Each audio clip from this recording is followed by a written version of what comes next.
Nagtatrabaho po kami ng ayos, pero ganito ginagawa nila sa amin. Nasaan bang mustisya?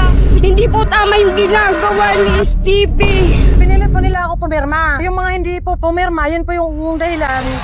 Tinanggal. Foreign employment, lalong-lalo na si Benny Laguesma. Mga boss, nandito tayo ngayon sa Laguna Industrial and Science Park 1 dahil merong tayong mga kamanggagawa na nagsumbong dahil sila ay dinetain, tinanggal sa trabaho at patuloy na pinag-iinitan ng kumpanya. At ang rason ng kumpanya, etong mga kamanggagawa natin nagtayo ng union. Paano kayo dinetain? Ang nangyari po, pag in po namin ng alas 7, nakatrabaho na po kami ng isang oras. Ang ginawa po nila, pinalabas kami sa kantin. Pinilit po nila ako pumirma. What? Pinilit kang pumirma ng suspension. Pinirmahan mo kasi nakadetain ka. Kasi po, yung mga hindi po pumirma, yun po yung dahilan. Kaya tinanggal nila. Ilang oras kayo dinetain? Mula alas 8 po ng umaga ng hapon. What? Kita mo. Wala po kami cellphone. Tinanggal po nila cellphone Ayun sa na, amin. dinetain.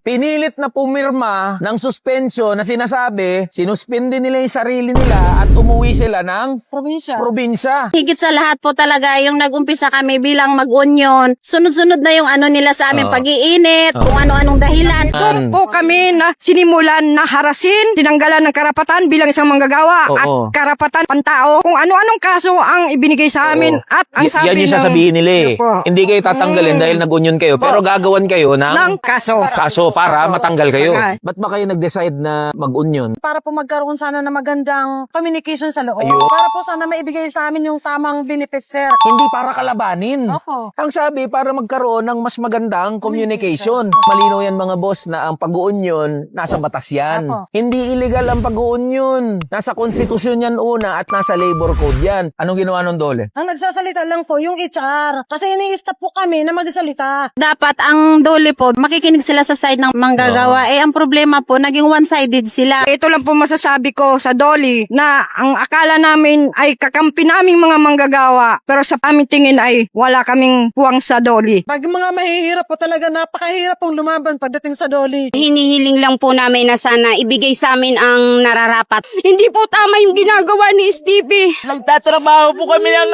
ayos, pero ganito ginagawa nila sa amin. Kami pa rin ang mali. Nasaan bang mustisya? Ito naman yung rason, ba't tayo lumalaban mga boss eh? Secretary Laguesma, di naman mangyayari sana to kung ginagawa niyo yung trabaho ninyo.